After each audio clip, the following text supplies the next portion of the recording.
Bonjour à tous, aujourd'hui j'ai le plaisir de vous proposer cette 15e clé qui s'intitule « L'espace-temps, le temps de rien ». Alors, la question existentielle sera, a-t-on le temps de parler du temps et est-ce qu'on se le donne?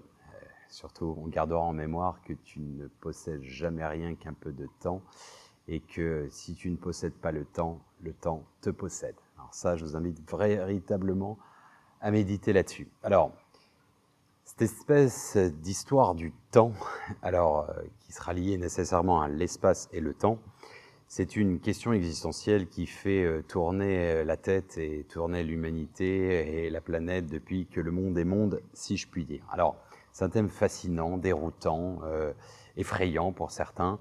Il a véritablement animé quelque part avec la notion d'âme, animé, anima en latin ça veut dire l'âme. Il a suscité énormément d'intérêt et on voit notamment sa retranscription un peu partout à travers la surface de la Terre avec plein de représentations, que ce soit l'Ouroboros, c'est-à-dire le serpent qui se mord la queue, que ce soit à travers les sabliers, que ce soit à travers les horloges et les montres molles de Dali, etc., etc., la flèche du temps, etc., la métaphore de l'eau, le courant, etc., qui sort tel un cycle. Voilà.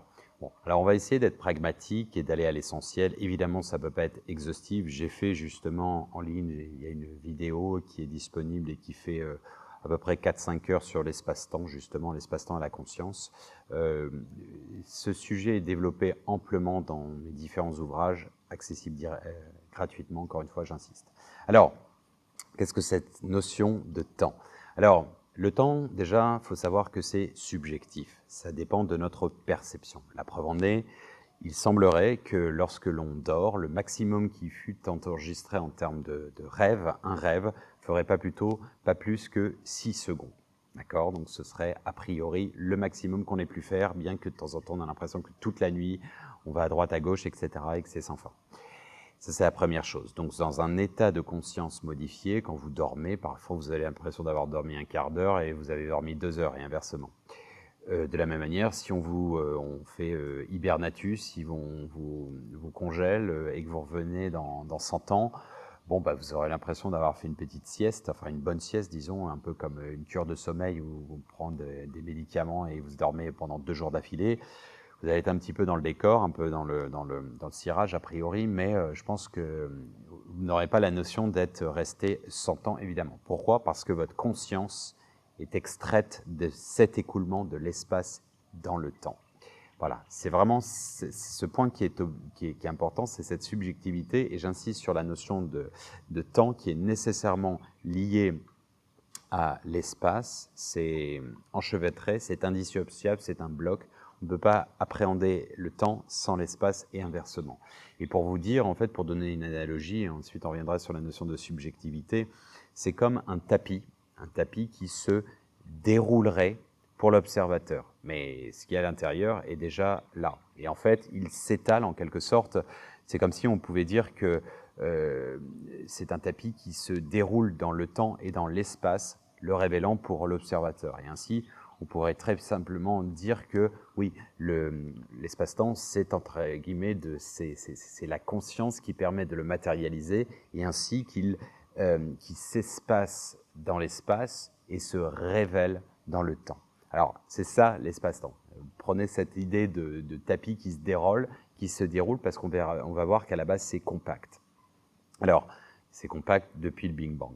Alors, cette idée de subjectivité, prenons d'autres analogies, des exemples. Si vous faites la fête, je ne parle pas sous substance parce que ça altère aussi la conscience, c'est évident.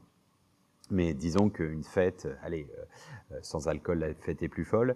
Une fête, un endroit où vous amusez vraiment. 1 heure dans cet endroit va passer beaucoup plus vite qu'1 heure à regarder la pendule du salon qui dit oui, qui dit non, où vous ne faites rien. Ça, c'est une évidence. La notion de subjectivité, c'est aussi lié, par exemple, plus on a vécu et plus on a l'impression que le temps s'écoule vite. Quand j'étais gamin, je me souviens, mon année où j'étais de 3 à 4 ans, j'ai eu l'impression que ça durait une éternité. En même temps, ça durait 25% de mon existence, ce qui est énorme, voire un tiers au début.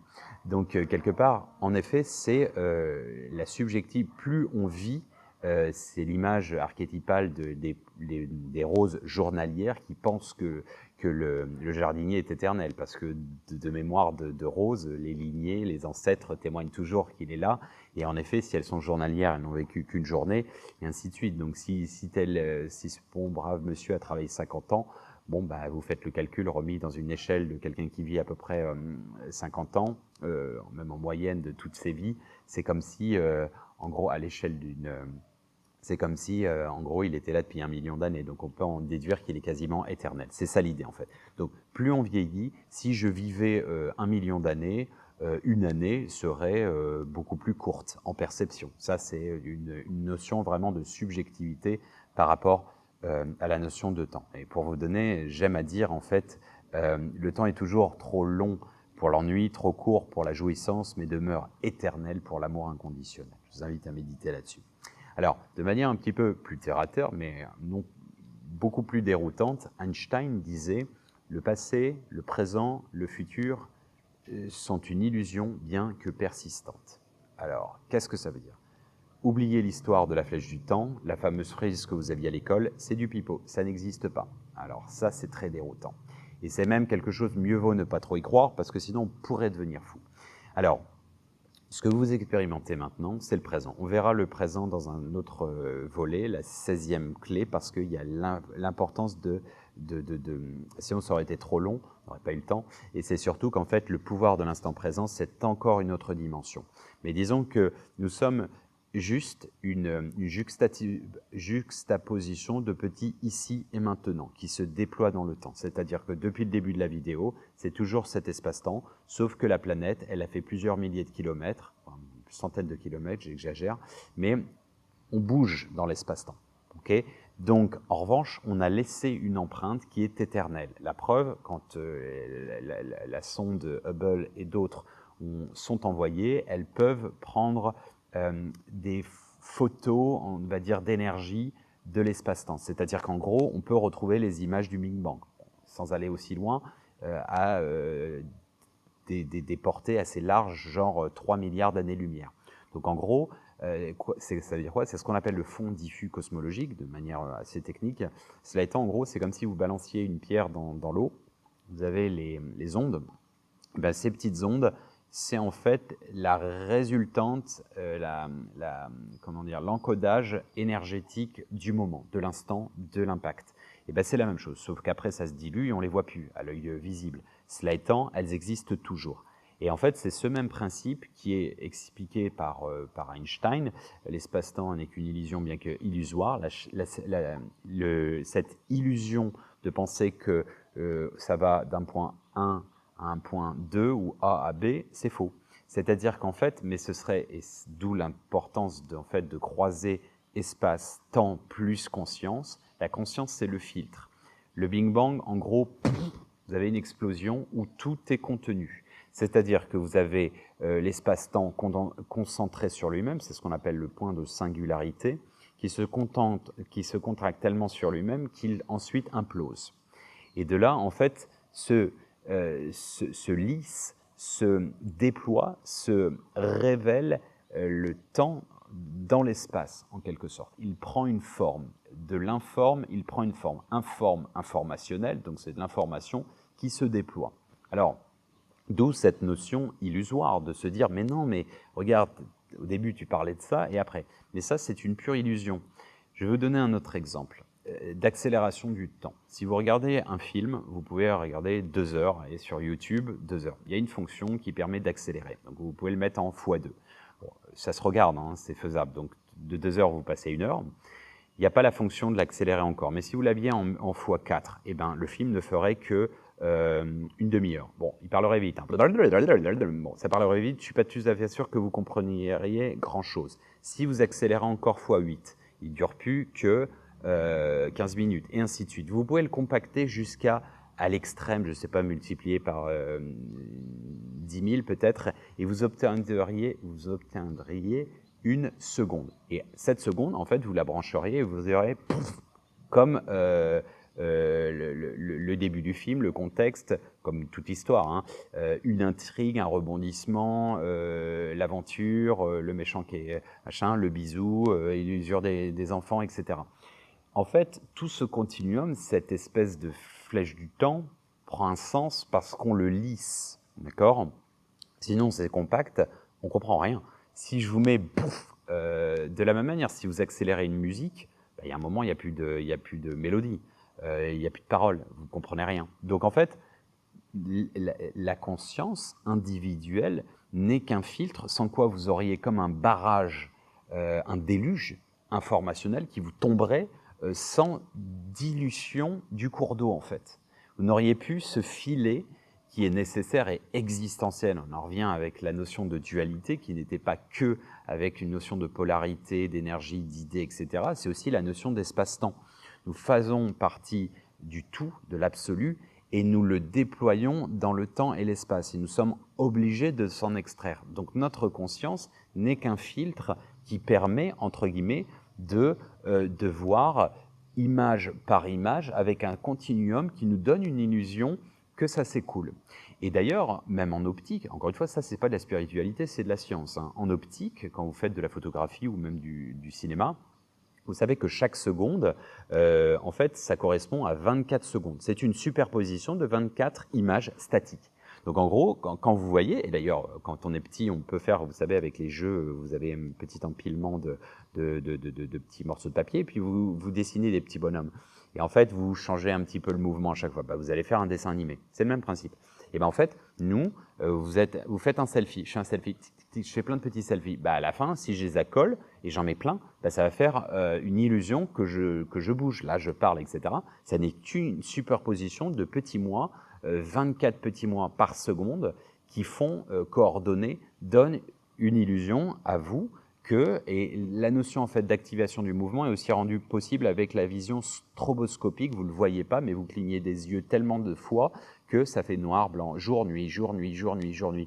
Et j'apparais, je disparais, je disparais. Et même au niveau énergétique, mais je ne veux pas aller trop loin, parce que sinon je vais vous perdre. Mais déjà là, en fait, mais c'est très important de le concevoir comme ça. L'espace-temps n'est qu'une pure illusion.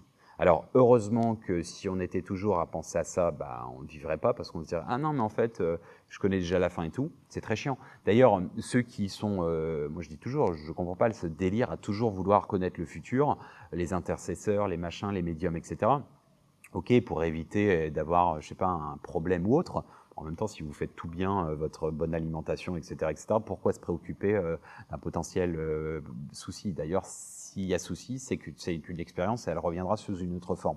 Mais en gros, la plupart des gens, on entend des gens dire « Ah, surtout, me dis pas la fin, me spoilie pas la série, etc. » Alors, pourquoi vous voulez savoir le futur? Quel est l'intérêt? Alors, parce que ça, on en revient à un autre point, c'est souvent qu'on a une vie dont on n'est pas satisfait, donc du coup on se dit demain ça ira mieux. Ouais, sauf que si on fait rien pour demain, ça ira pas forcément mieux. Je vais vous donner une notion de karma, la définition qui, à mon sens, est beaucoup plus évocatrice. Paulo Coelho, un grand écrivain et grand mystique que j'apprécie beaucoup, l'a révélé différemment. C'est dans notamment son ouvrage Aleph. Mais ça, c'était quelque chose qui m'avait été enseigné il y a plus de 15 ans en Inde. Le karma, c'est pas tout à fait du genre j'hérite, désolé, mais des casseroles parce que j'ai fait des mauvaises choses dans une vie antérieure et donc du coup j'ai une vie pourrie et je paye pour ça. Non, c'est aujourd'hui, présentement, oui j'ai un héritage, mais je peux nettoyer en agissant aujourd'hui sur le passé, ayant un impact sur mon présent qui fera accoucher d'un meilleur futur. Et là en vient cette notion très quasiment impossible à comprendre, mais en fait de rétrocausalité, c'est-à-dire que le futur existe déjà, et quelque part, il y a, comme les billards, il y a des boules de billard qui reviennent de temps en temps. Et donc c'est pour ça, d'où l'intérêt et tout ce chapitre qui sera la prochaine clé, la 16e, sur le pouvoir de l'instant présent, c'est qu'au moment présent, on est dans un bloc entier qui est, si tant est qu'on est vraiment absorbé, on est hors temps, en quelque sorte. Et d'où la puissance du présent qui est un cadeau saisi à présent. Mais il faut déjà comprendre cette notion de flèche du temps qui n'existe pas. La linéarité du temps n'existe pas. Ce sont des cycles, et même des cycles plus que des cycles. Ce sont des cycles et même ce sont des spirales. C'est une spirale, c'est une spire en fait. C'est en fait un torus, pour être très précis pour ceux qui savent ce que c'est.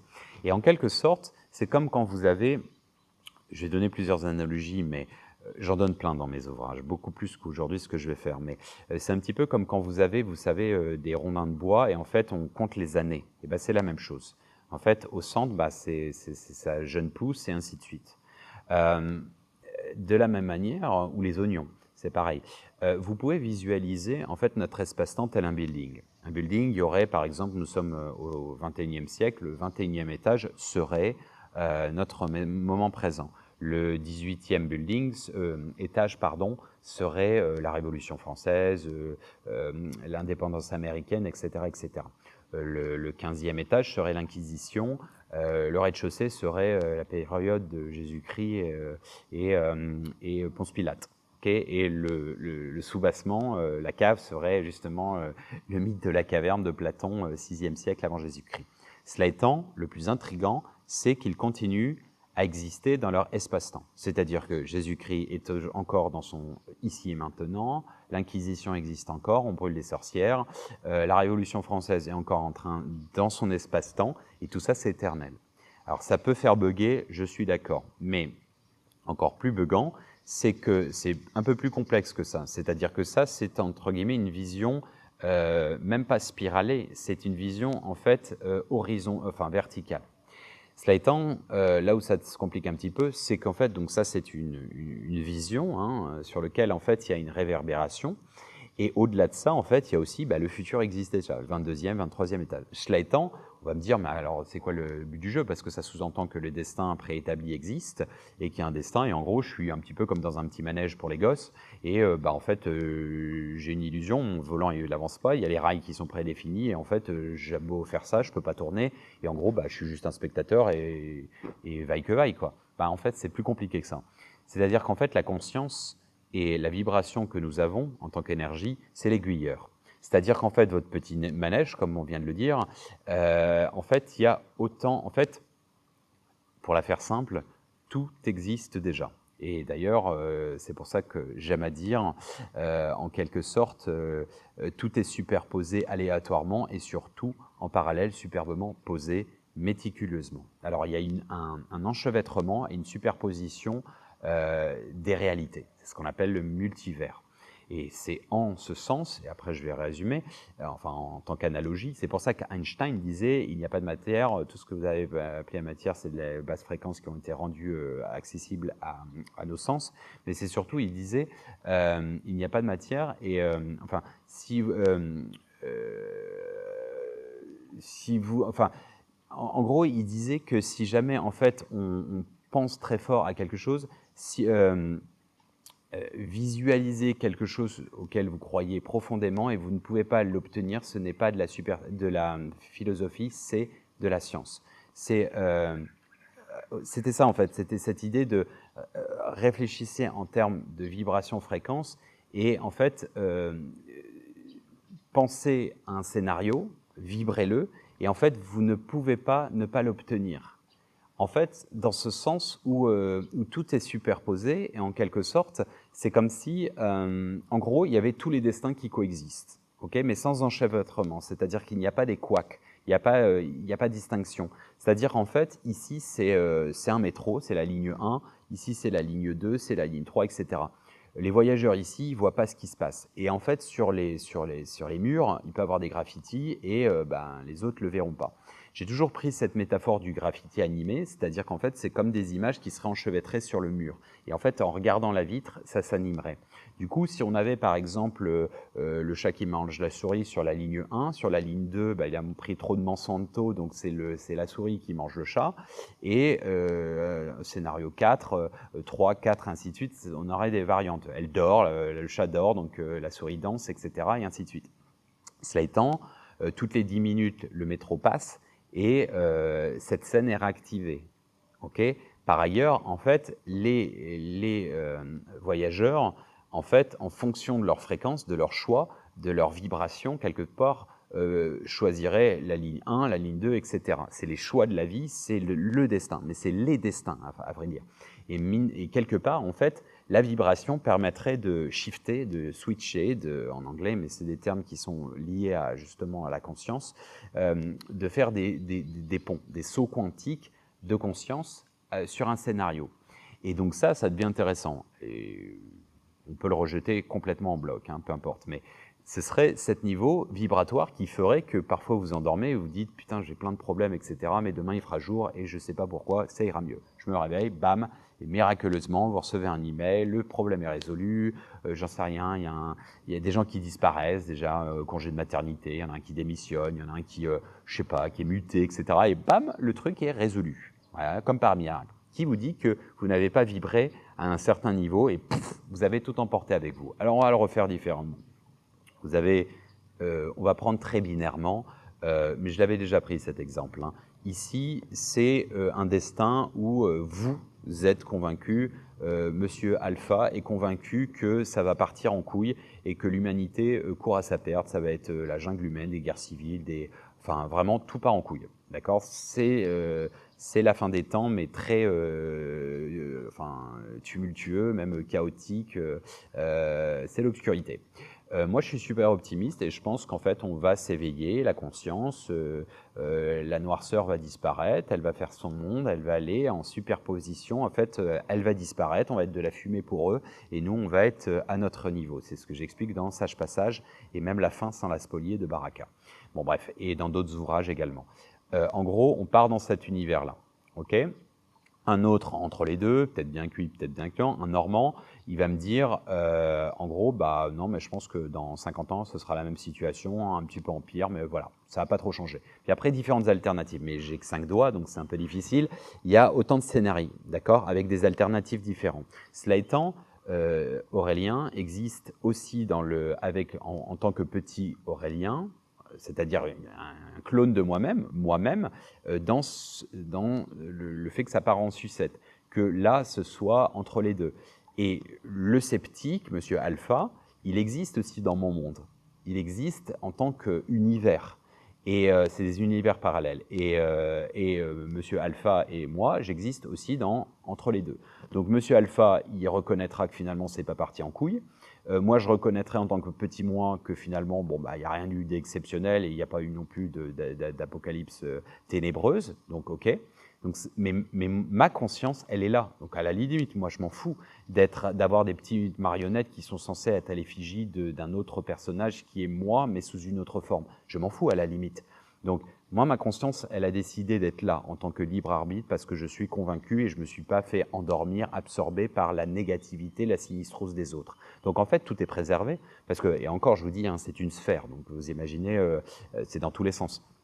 Donc, on en revient à cette notion de vibration qui impacte notre réalité. Je sais que c'est très difficile à admettre et à croire. Cela étant, on pourra aller plus loin parce qu'il y a aussi la notion de trou noir et de trou de verre. Mais n'allons pas trop loin parce que ce sont des portails d'état de conscience et encore une fois à des niveaux vibratoires. On n'est pas dans la physique, on est plutôt dans la métaphysique, mais pas spirituel. On est dans le spiritus, dans l'esprit, la pensée et la conscience. Mais j'insiste lourdement, la conscience est un filtre nécessaire qui permet de fragmenter, segmenter et de faire quelque chose de digeste. J'ai un peu soif, bah tiens, je vais te faire un peu d'eau, bah je te sers dans la bouteille. Et sinon, qu'est-ce que vous auriez? Donc je peux boire, il n'y a pas de souci, etc. Et dans le cas de figure où vous n'avez pas la conscience et que vous avez l'immensité qui vous tombe dessus de l'espace-temps, et ben en gros, pouf, le déluge, bah on a fait tomber un barrage, on l'a pété. T'avais soif, t'avais dit, bah voilà, bah t'es noyé mort. Donc ce serait ça en fait. C'est pour ça qu'en fait, dans des phénomènes d'illumination, parfois, en fait, on sort de l'espace-temps, on sort de la conscience et on reçoit un déluge extrêmement fort qui peut tuer une personne, littéralement. Moi, j'ai cru devenir fou. À l'âge de 21 ans, je l'ai restitué dans Sage Passage au départ, et je l'ai expliqué dans différentes vidéos, etc. Mais j'ai mis, ça se lisse, la connaissance que j'ai eue, l'accès au savoir que j'ai eu et la connaissance en tant qu'expérience, ça s'est lissé, mais enfin, j'ai eu un bloc, et je ne sais pas combien, et j'ai mis, quand je suis revenu à mon état normal, en quelque sorte, j'ai mis peut-être 7 jours pour revenir normal, mais j'avais l'impression de devenir fou. Et toutes les choses que je découvre encore chaque jour viennent de là, en fait. C'est comme si j'avais eu un Big Bang de l'esprit et ça s'est lissé dans le temps. Et c'est quelque chose où, ouais, sur le coup, j'ai eu peur, parce que ouais, c'était génial, c'était très transcendantal, mais c'est quelque chose, c'est pour ça qu'en fait, quelque sorte, quand on dit illuminé, ah, c'est un illuminé, donc ça peut être un grand sage, un sadhu, je sais pas, et puis ça peut être aussi un mec qui a laissé les doigts dans la prise, et en gros, bah, il est bloqué, et en gros, tout ce qu'il dit, ça semble complètement perché, incohérent, parce qu'il n'y a plus de rationalité. Donc il va sortir des évidences, mais d'une profondeur du genre, ou même il va même plus parler, il va faire des gestes, il va faire. T'as compris, hein? Et ben non, j'ai pas compris, parce que si tu parles pas, je n'ai pas encore cette capacité d'être dans l'unité totale. Donc vous voyez, et ça c'est le risque notamment à prendre trop de drogue, c'est que ce sont des véhicules pour certains, les intercesseurs parfois l'utilisent, après il y a des voies naturelles pour ça. Bon bref, tout ça pour revenir à cette notion de superposition du temps qui est très compliquée à concevoir, d'autant plus qu'en fait tous les scénarios arrivent à chaque seconde au même moment. Chaque seconde est anticipée par une première, et c'est ça qu'on verra dans le chapitre du présent, c'est que c'est la boule du casino, c'est la sphère de conscience sur laquelle tous les potentiels existent déjà. Mais en gros, vous ne les avez pas activés.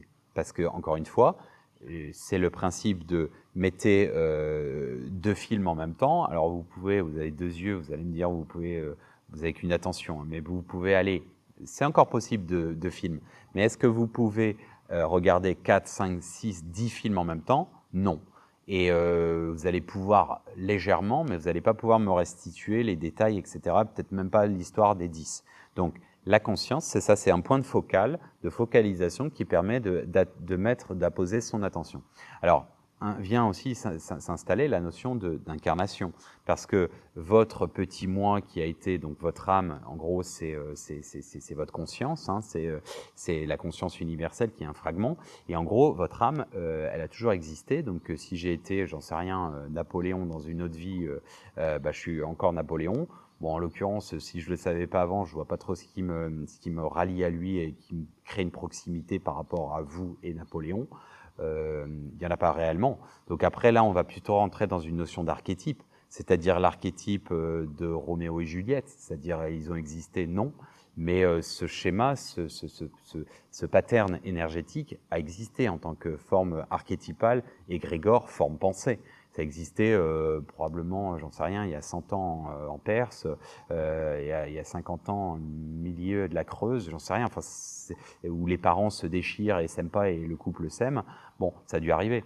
Donc, on s'en fout de savoir si j'étais la réincarnation de Napoléon, de Spinoza, parce que j'ai ce corps de souffrance où j'ai l'impression de jamais être écouté, de jamais être compris et de penser écrire des belles choses de temps en temps et que tout le monde s'en branle.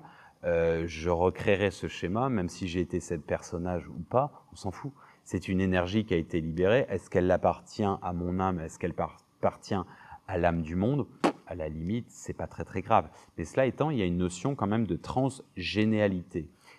Transgénéalogie et transgénéalité. Et surtout aussi de transincarnation. Ça sous-entend que nos incarnations continuent à émettre des fréquences. Elles vivent indépendamment de nous.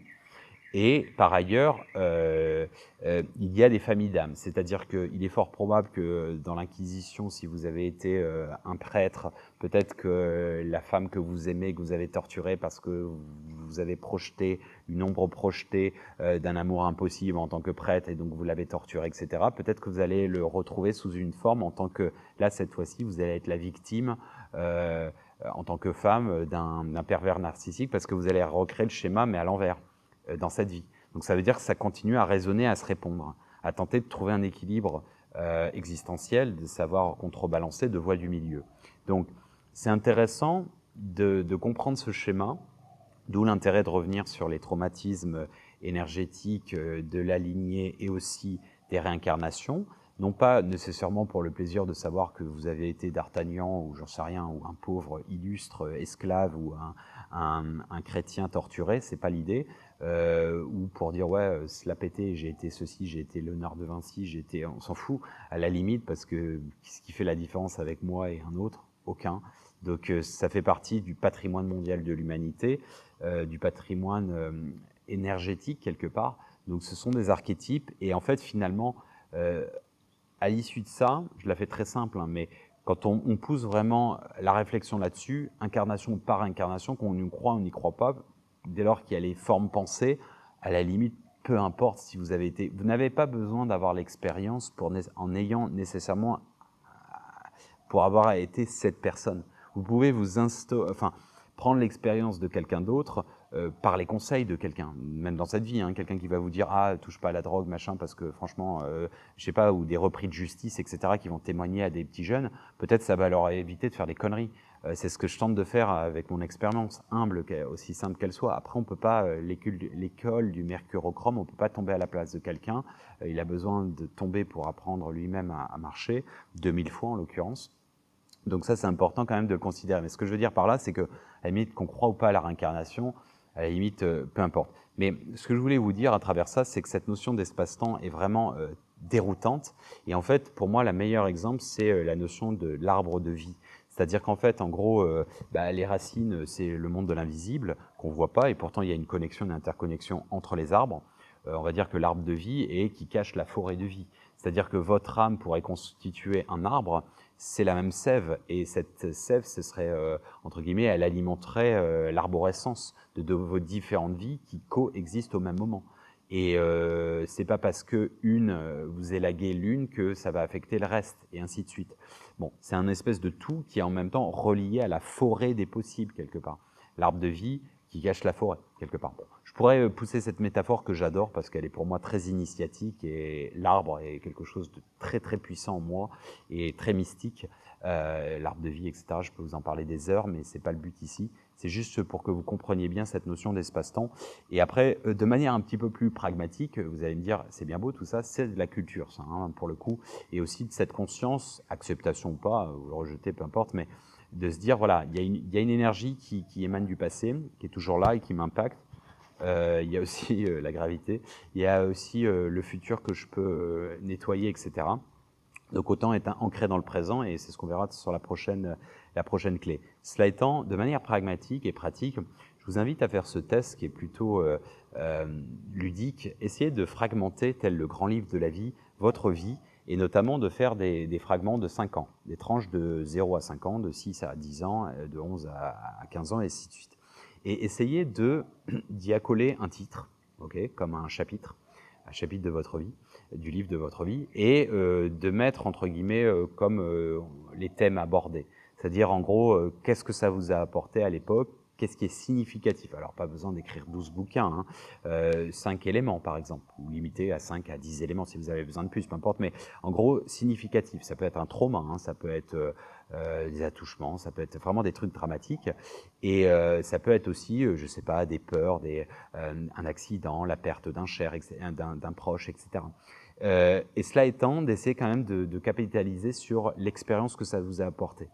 C'est-à-dire d'en extraire une substance positive. Alors, bien entendu, je respecte un deuil. Je ne suis pas en train de vous dire vous avez perdu vos parents à 3 ans, vous en avez fait la fête. Non, c'est pas ça, bien entendu, on est bien d'accord. C'est juste, moi, quand je vous dis les enfants de l'orphelinat qui me disent parfois, et ça me touche, je retiens les larmes, ils m'ont déjà dit, parce que je les forme dans le fait, par exemple, de développement personnel, etc.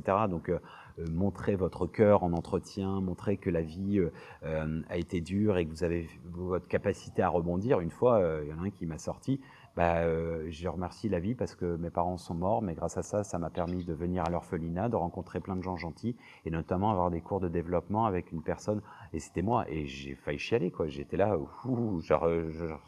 j'avais les larmes qui étaient là. Et il n'avait pas fait ça du genre mascarade, genre pièce de théâtre. C'était vraiment un truc. Ouais, ça m'a vachement touché parce que je me suis dit, il a déjà intégré ce que je lui ai dit dans le fait de montrer son cœur.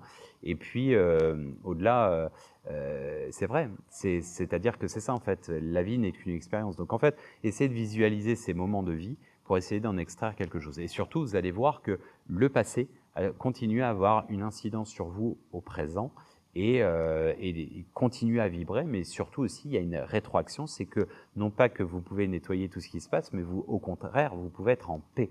C'est-à-dire qu'un traumatisme bien réglé, apaisé, peut vous apporter en fait de la même manière des choses un peu plus légères, mais quelque chose qui a été un traumatisme, je sais pas, le petit Eric, il vous cassait la gueule ou il vous volait votre goûter, bon bah c'est pas très sympa en effet. le petit Eric qui est devenu, j'en sais rien, un grand Eric ou j'en sais rien, ou toujours un petit Eric, peut-être que vous allez quand même lui serrer la paluche et lui dire: «Bon, t'as un petit sale con toi quand même», et cetera. Vous allez boire une binouse et puis, l'histoire elle est faite. Vous voyez ce que je veux dire? Et avec un certain détachement et un recul sur les choses, on peut être en paix. Et c'est un peu l'invitation, c'est être en paix avec son passé et de la capitalisation, de la visualisation, de voir ce que ça nous a apporté ou pas. Alors voilà, je vous invite véritablement à vous poser, à méditer activement, passivement et intuitivement sur tous ces éléments, parce que c'est assez riche. Vous n'êtes pas obligé de tout accepter, hein, loin de là, bien entendu. Cela étant, ce n'est pas de la fantaisie, hein, c'est vraiment de la restitution d'ésotérisme, de pensée et aussi d'expérience. Je vous ai dit, j'ai eu des sorties de corps et autres, donc ça a été des belles révélations et des travaux pratiques, on va dire. De là, évidemment, visualiser plusieurs fois cette vidéo, tenter de prendre des notes, de synthétiser, de restituer à des amis éventuellement pour voir si vous avez bien compris, si vous êtes capable de le transmettre. Et au-delà, de partager cette vidéo dans l'objectif toujours d'essayer de voir l'autre de la même manière. Est-ce qu'il voit de la même perception? Est-ce qu'en alliant les choses, vous allez créer de la synergie et élargir le champ d'action et de potentiel? Encore une fois, je me répète, il n'y a qu'une clé, c'est à vous, avec au fur et à mesure du temps, que vous allez tailler votre propre passe-partout. Et bien entendu, parce qu'il y a autant de voix qu'il y a d'individus, tous les chemins mènent à Rome et au Dôme, à bon entendeur. Salut!